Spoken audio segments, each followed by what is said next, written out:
Hi everyone, welcome back to my YouTube channel. आज हम देखेंगे कॉम्प्लेक्स नंबर का Argand plane and polar representation.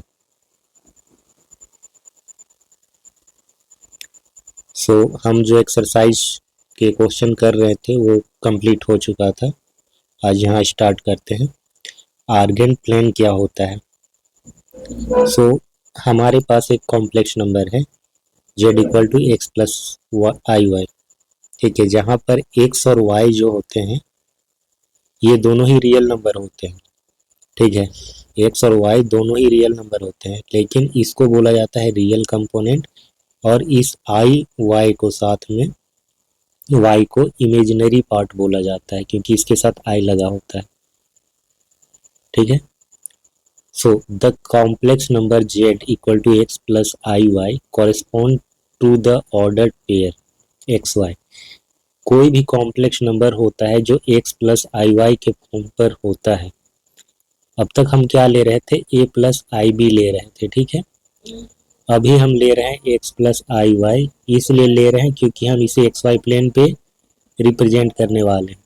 तो इससे कोई फर्क नहीं पड़ता है, ए प्लस आई बी लीजिए या फिर एक्स प्लस आई वाई लीजिए, इसके फॉर्म पे मतलब रहता है हमें। ठीक है, इसका जो फॉर्म है ए प्लस आई बी का फॉर्म हो चाहे एक्स प्लस आई वाई, दोनों ही कॉम्प्लेक्स फॉर्म। ठीक है, तो उसके मतलब से मतलब रखेंगे हम। यहाँ पर हमने लिया z equal to x plus i y. तो हर एक कॉम्प्लेक्स नंबर क्योंकि x प्लस आई वाई के फॉर्म पर होता है, तो इसमें जो रियल पार्ट होता है, इमेजिनरी पार्ट, ये एक ऑर्डर पेयर को रिप्रेजेंट करता है। देखिए एक्स कोमा वाई, और क्योंकि एक ऑर्डर पेयर है एक्स कोमा वाई, इसको हम एक्स वाई प्लेन पे रिप्रेजेंट कर सकते हैं, जो कि एक पॉइंट को रिप्रेजेंट करेगा। ठीक है, हम जानते हैं कि अगर यहाँ पर कोई पॉइंट है P जिसका कोऑर्डिनेट है एक्स कोमा वाई, तो इसका मतलब है कि ये यहाँ से x होगा और ये y यूनिट होगा। ठीक है,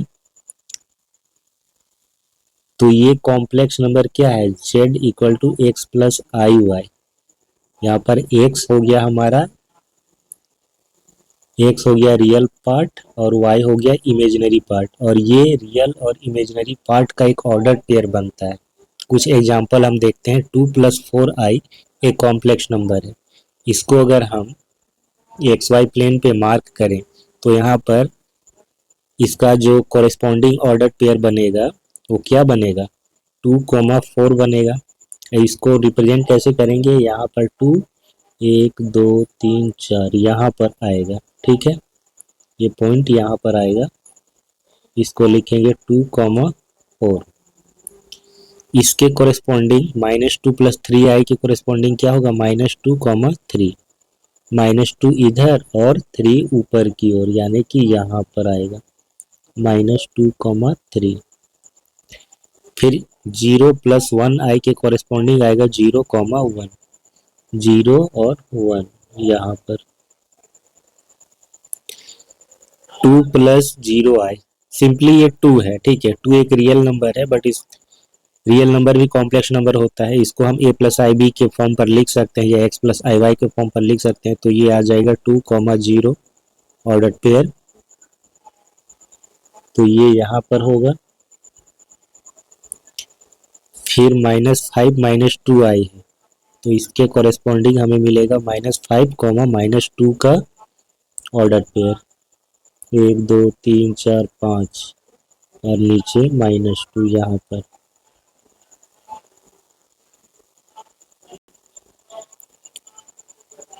फिर है 1 -2i, तो इसके कॉरेस्पॉन्डिंग हमें क्या मिलेगा? 1 -2, यानी कि यहाँ पर। ठीक है, तो इस तरीके से हम देखते हैं कि complex number corresponding to every complex number there is an ordered pair। ठीक है, ऑर्डर पेयर क्या? x, y। अगर x प्लस आई वाई एक कॉम्प्लेक्स नंबर है तो ऑर्डर पेयर बनेगा x, y। अगर a प्लस आई बी है तो a, b बनेगा, और उसको हम एक्स वाई प्लेन पे रिप्रेजेंट कर सकते हैं। अब क्योंकि इस एक्स वाई प्लेन पे हम कॉम्प्लेक्स नंबर को रिप्रेजेंट कर रहे हैं, इस एक्स वाई प्लेन को हम बोलते हैं आर्गेंट प्लेन। ठीक है, इसका बस नाम बदल जाता है आर्गेंट प्लेन या कॉम्प्लेक्स प्लेन, इसी को बोला जाता है आर्गेंट प्लेन या कॉम्प्लेक्स प्लेन। क्यों बोला जाता है? क्योंकि इसमें जितने भी ऑर्डर्ड पेयर हैं, ठीक है, ये ऑर्डर्ड पेयर में जो कंपोनेंट है ना, ये रियल ही है, ये दोनों रियल है। लेकिन जो पहला वाला है रियल पार्ट और दूसरा वाला इमेजिनरी पार्ट है, दोनों मिल करके बनाता क्या है? एक कॉम्प्लेक्स नंबर, यानी कि इसके कॉरेस्पॉन्डिंग एक कॉम्प्लेक्स नंबर है जो कि इस तरीके का होगा। ठीक है, यानी कि यहाँ पे सारे पॉइंट किसी ना किसी कॉम्प्लेक्स नंबर को रिप्रेजेंट कर रहे हैं। अब आते हैं हम ज्योमेट्रिकल मीनिंग ऑफ मॉडुलस पे। जो हमने मॉडुलस पढ़ रखा था, z equal to x plus i y, अगर कोई कॉम्प्लेक्स नंबर है तो उसका जो मॉडुलस होता है, modulus of z equal to क्या होगा? Square root of x square plus y square. हम पहले क्या मानते थे? ए प्लस आई बी, और जो मॉडुलस था वो a square plus b square ऐसा था। तो यहाँ पर simply z equal to x plus i y लिए। एक्स प्लस आई वाई अगर है तो इसके कॉरेस्पॉन्डिंग जो पॉइंट होगा उसका कोऑर्डिनेट क्या हो जाएगा? एक्स कोमा वाई, ये एक ऑर्डर पेयर होगा। तो मान लेते हैं कि पी एक पॉइंट है जिसका कोऑर्डिनेट है x comma Y.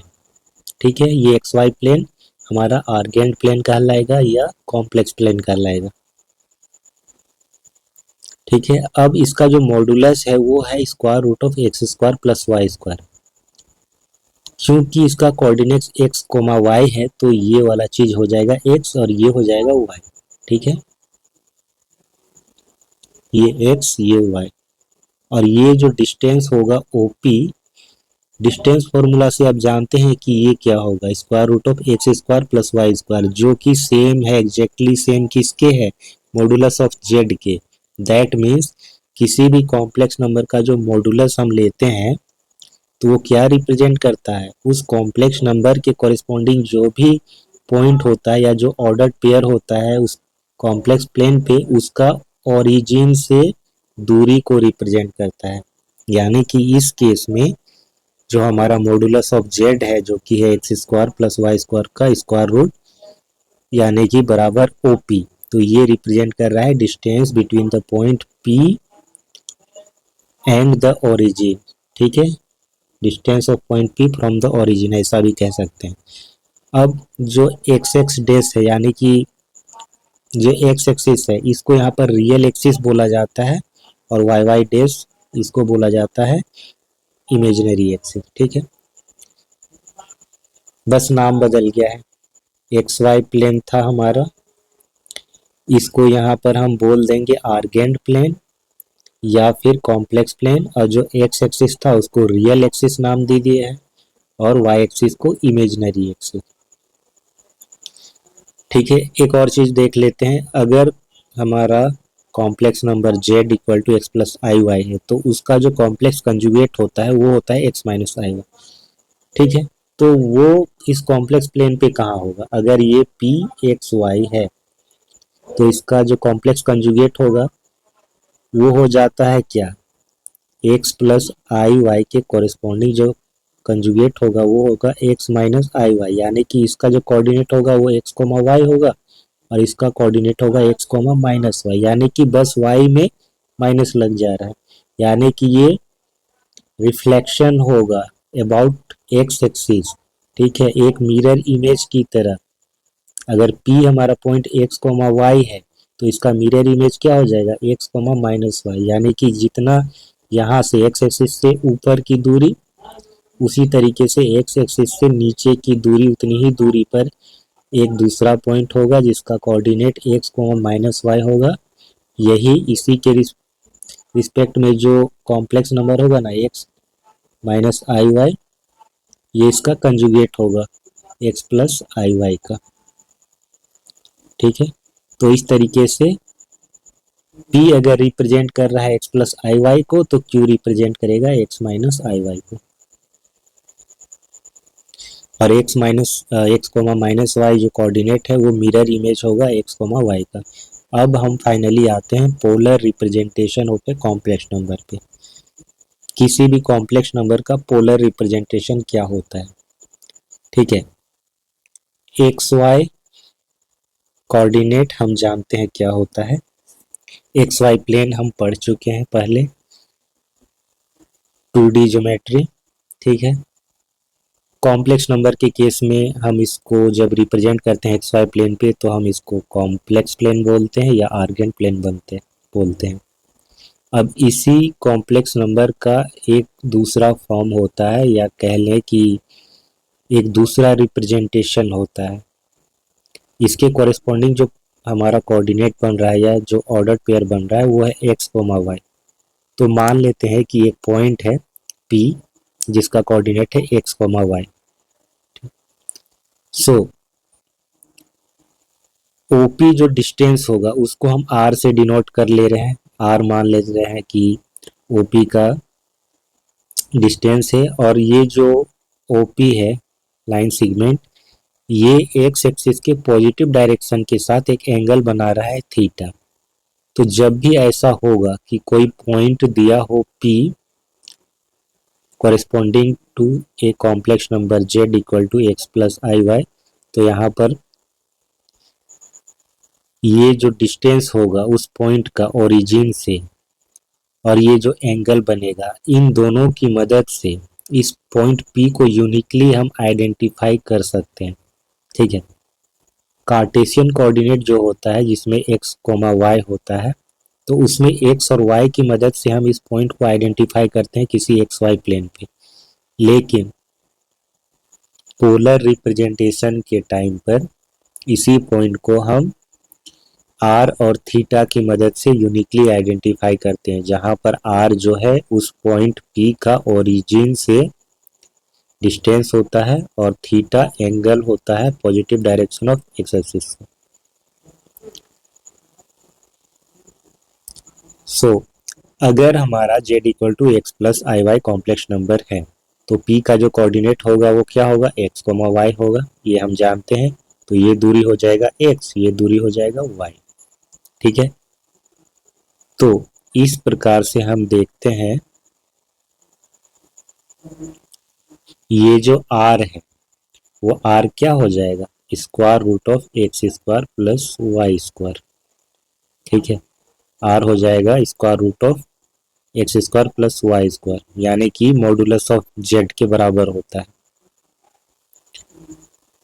Polar representation के टाइम पर ये जो OX है इस लाइन को बोला जाता है इनिशियल लाइन, और इस पॉइंट O को जिसे हम ओरिजिन बोलते थे अब हम इसे बोलेंगे पोल।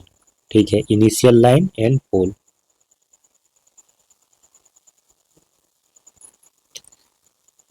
अब हम इस डायग्राम का यूज करते हैं। ठीक है, क्योंकि इसमें एंगल इन्वॉल्व हो रहा है, थीटा एंगल है। कौन सा एंगल है, OP जो लाइन है वो एंगल बना रहा है positive direction of x axis के साथ, तो हम इसका यूज करेंगे। साइन थीटा पहले यूज करते हैं। साइन थीटा बराबर क्या हो जाएगा, साइन थीटा बराबर जानते हैं कि P बाई एच होता है, जहाँ पे P परपेंडिकुलर H हाइपोटेन्यूज, तो यहाँ पर P क्या है, Y है और वो R है। ठीक है, OP R है, तो इस प्रकार से y बराबर क्या हो जाएगा, r साइन थीटा। फिर cos थीटा बराबर क्या हो जाएगा, x डिवाइडेड बाय r, यानी कि बेस अपॉन हाइपोटेनियस, तो x इक्वल टू क्या हो जाएगा, r cos थीटा। सो यहाँ पर जो कोऑर्डिनेट था हमारा x कोमा y वो क्या बन गया, अब r sine theta r cos theta, ये बन गया। ठीक है, सिंपली x और y रिप्लेस हो गया, ये हमारा x है और ये y, क्योंकि x बराबर हमने निकाला r cos थीटा। थोड़ा सा मिस्टेक, 1 मिनट, ये हो जाएगा r cos थीटा, ये r sin थीटा। सो ये x और ये y, x और y की जगह पर आ गया r cos theta and r sin theta, तो सिंपली x और y रिप्लेस हो गया। सो अब सिंस हमारा कॉम्प्लेक्स नंबर क्या था, z equal to x plus i y, ये कॉम्प्लेक्स नंबर था। अब हम x और y को निकाल चुके हैं r और थीटा के रिस्पेक्ट में, जो कि क्या है, पोलर फॉर्म हमारा है। पोलर फॉर्म क्या होता है, आर कॉमा थीटा होता है। ठीक है, किसी भी पॉइंट को, किसी भी कॉम्प्लेक्स नंबर अगर है तो उसे हम यूनिकली डिटरमाइन कर सकते हैं आर कॉमा थीटा के रिस्पेक्ट में, जहाँ पर आर क्या है, उसका मॉडुलस होता है, थीटा होता है वो पॉइंट जो ओ के साथ मिला रहा है, वो positive direction of x axis या इनिशियल लाइन के साथ जो एंगल बनाता है उसको थीटा बोलते हैं। तो यहाँ पर z equal to x plus i y है, तो अब हम रिप्लेस करेंगे x को r cos थीटा से, y को r sin थीटा से, एंड r बाहर कॉमन आ जाएगा तो हो जाएगा cos theta plus i sin theta.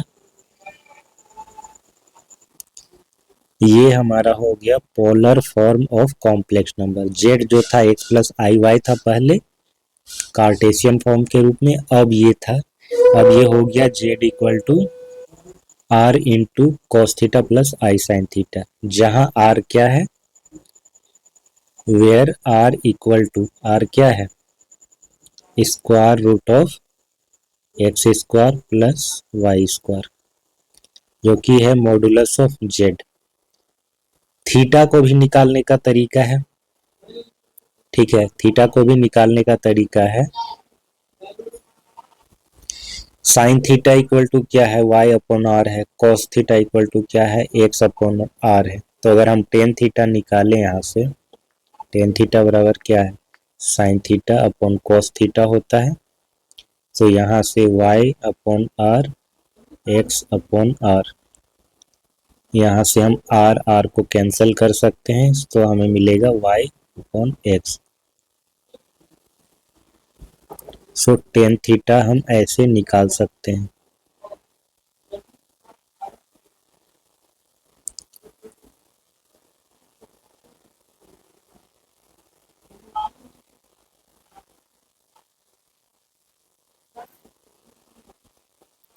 Are को क्या बोलते हैं, r equal to mod of z is called modulus of z, and theta को बोलते हैं, थीटा इज कॉल्ड आर्ग्यूमेंट और एम्पलीट्यूड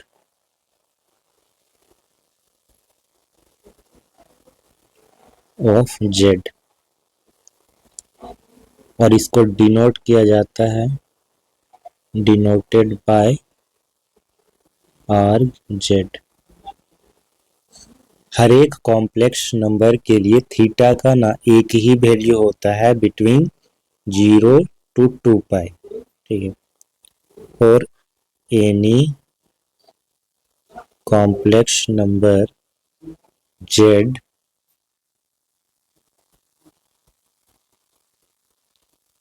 जो कि नॉन जीरो हो, there corresponds to only one value of theta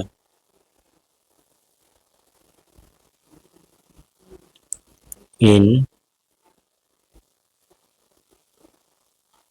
ठीक है, इस रेंज में बस एक ही वैल्यू होता है थीटा का, एक से ज्यादा नहीं, ये इक्वल नहीं होगा। अब ये जो इंटरवल है 0 से लेकर के 2 पाई तक का, ये इंटरवल अलग भी हो सकता है, ठीक है, जैसे कि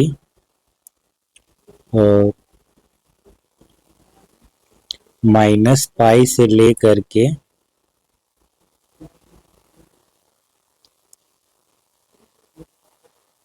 पाई तक, तो ये भी इंटरवल देखेंगे कि 2 पाई के बराबर है, ठीक है। ये अगर हमारा एक्स एक्स डैश है, ये वाई वाई डैश है, तो 0 से 2 पाई का मतलब है कि ये पूरा एक चक्कर, ठीक है, इसको बोलेंगे 0, इसको बोलेंगे पाई, और यहाँ पर वापस आने के बाद 2 पाई।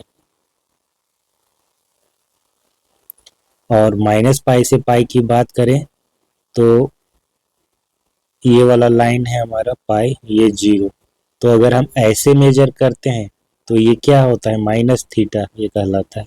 ठीक है, तो यहाँ तक जब मेजर करेंगे तो ये माइनस पाई, और अगर इधर मेजर करेंगे तो ये पॉजिटिव डायरेक्शन में होता है, तो ये पाई मेजर करेगा। तो माइनस पाई से लेकर के पाई तक। ठीक है, ये ऐसे माइनस पाई इधर पाई, तो पूरा एक चक्कर जो इंटरवल है वो 2 पाई के बराबर आता है। तो इंटरवल ऐसा भी हो सकता है, 2 पाई का इंटरवल। यहाँ पर जो 0 से 2 पाई है वहाँ माइनस पाई से पाई हो सकता है। अब देखते हैं प्रिंसिपल आर्ग्यूमेंट। ठीक है, प्रिंसिपल आर्ग्यूमेंट क्या होता है।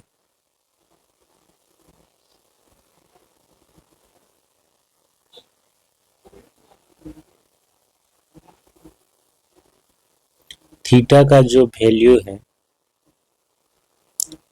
The value of theta lie in minus pi से पाई, इस रेंज में जो लाई करेगा उसको क्या बोलेंगे, principal value, called principal argument of z and is denoted by arg z।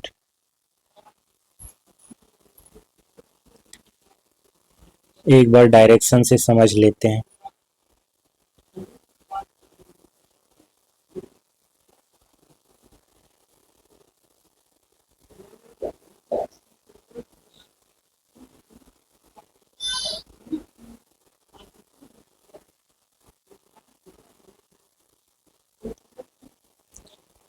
ठीक है, सो अगर कोई पॉइंट यहाँ पर P है तो ये जो एंगल होगा थीटा पॉजिटिव डायरेक्शन में, पॉइंट अगर यहाँ पर होगा तो इसे कैसे मेजर करेंगे, इस तरीके से। ठीक है, पॉजिटिव डायरेक्शन में। यहाँ पर अगर होगा तब भी यहाँ से मेजर करेंगे। ठीक है, ये हमारा 0 कहलाएगा, 0 ये कहलाएगा पाई, ये पाई, और वापस जब ये घूमेगा 1 तक तो यहाँ पे 0, ये हो जाएगा 2 पाई, ये पाई। सो अगर यहाँ पर पॉइंट रहा हमारा P तो उस केस में हमारा पूरा एक चक्कर यहाँ तक आएगा, यहाँ तक।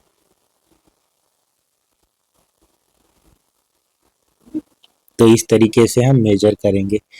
और ये जो इंटरवल है हमारा थीटा से लेकर थीटा जो है 0 से लेकर के 2 पाई तक है, 0 से लेकर के 2 पाई तक। और अगर हमारा थीटा होगा माइनस पाई से लेकर के पाई के बीच तो उस case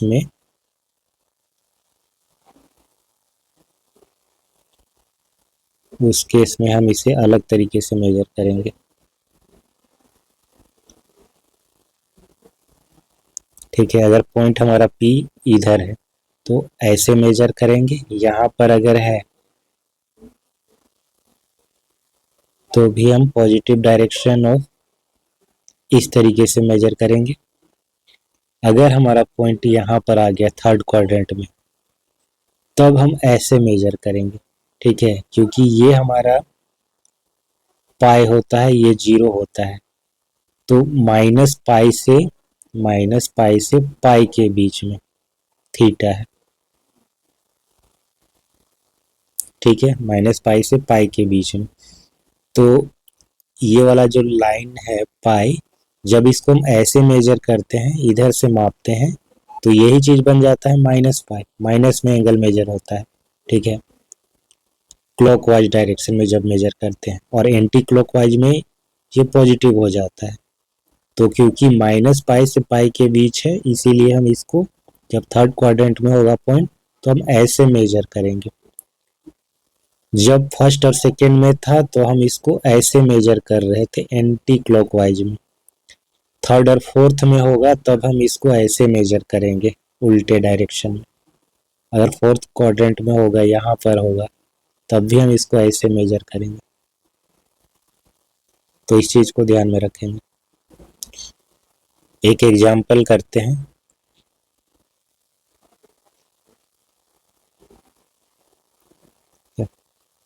example 7, represent the complex number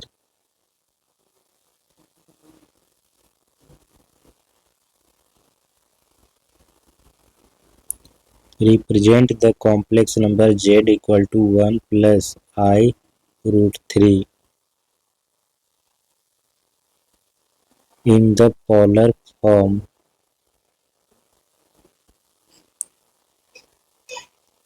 so अभी क्या है, z equal to 1 plus i three. आपको पता है कि इसके कॉरेस्पॉन्डिंग एक ऑर्डर पेयर होता है, ठीक है। Corresponding to every complex number z equal to x plus i y there is an order pair x comma y. तो यहाँ पर z equal to 1 plus i root three है, तो इसके कॉरेस्पॉन्डिंग जो ऑर्डर पेयर होगा वो क्या होगा, 1 कॉमा रूट थ्री होगा। z इक्वल टू है 1 प्लस आई रूट थ्री। सो यहाँ पर x क्या है, 1 है, y क्या है, रूट थ्री है।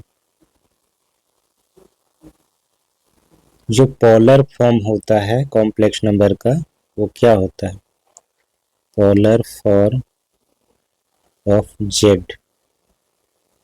तो क्या होता है, z इक्वल टू हो जाएगा हमारा r cos theta plus i sine theta, यही तो होता है। तो हमें क्या करना है, बस r निकालना है यहाँ पर और इसमें रख देना है। सो r बराबर क्या होता है, r बराबर होता है मॉड्यूलस ऑफ z, जो कि हमारा square root of x square plus y square होता है। ये क्या हो जाएगा, 1 का स्क्वायर प्लस रूट थ्री का स्क्वायर, इसका स्क्वायर रूट। तो ये आएगा 1 प्लस थ्री, यानी कि 4 का स्क्वायर रूट, ये 2 आ गया, r हमारा 2 आ गया। सो r तो निकल गया, थीटा भी हमें पता होना चाहिए। थीटा का हम बता चुके हैं, थीटा कैसे निकलता है। जो साइन थीटा और कॉस थीटा वाला था, x इक्वल टू क्या था, r कॉस थीटा था, और y इक्वल टू होता है r साइन थीटा। उसका भी हम यूज कर सकते हैं। x इक्वल टू क्या था, r कॉस थीटा, और y इक्वल टू था r साइन थीटा। हम इसका भी यूज कर सकते हैं, बट उतना कॉम्प्लेक्स करने का जरूरत नहीं है।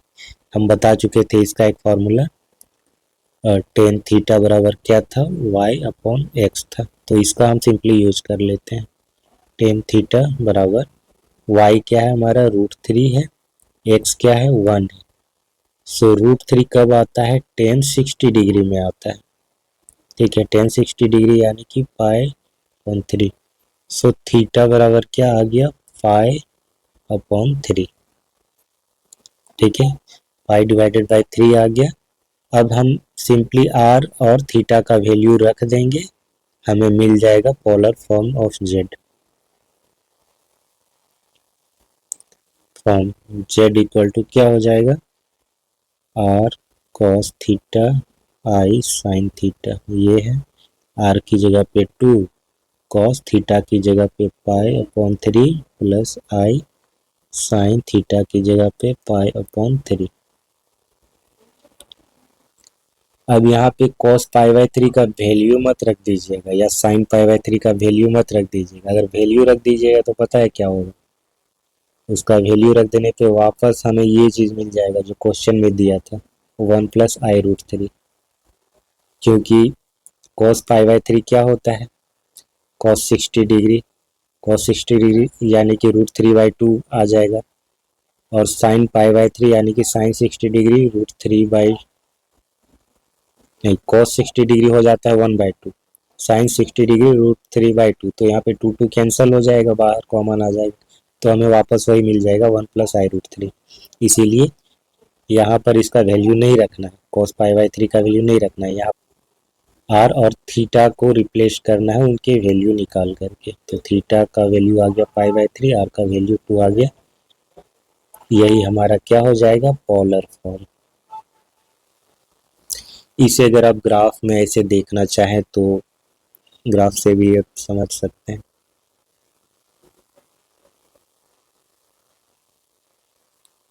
एक्स ये एक्स डैश, ये O y y y dash, ठीक है। तो जो हमारा पॉइंट है पी, उसका जो कोऑर्डिनेट होगा वो 1,√3 होगा। आर बराबर क्या आया हमारा, 2 आया, मॉडुलस ऑफ जेड। जो एंगल है वो कितना आया है, 60 डिग्री आया है, पाई/3। तो ये ऐसे होगा पाई/3।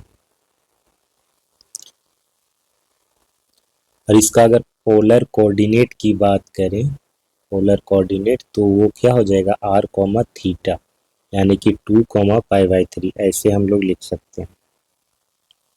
और जो कॉम्प्लेक्स नंबर है उसको तो हम लिख ही चुके हैं। ठीक है, नेक्स्ट क्लास में हम इससे रिलेटेड एक्सरसाइज के क्वेश्चन करेंगे। आज के लिए बस इतना ही। वीडियो अच्छा लगा हो तो लाइक और शेयर करें, चैनल को सब्सक्राइब कर लें, और इस वीडियो के डिस्क्रिप्शन पे आपको प्लेलिस्ट के लिंक मिल जाएंगे, वहाँ से जा कर के आप पुराने लेक्चर देख सकते हैं। तो मिलते हैं नेक्स्ट क्लास में एक नए लेक्चर के साथ। आज के लिए बस इतना ही। Thanks for watching, bye.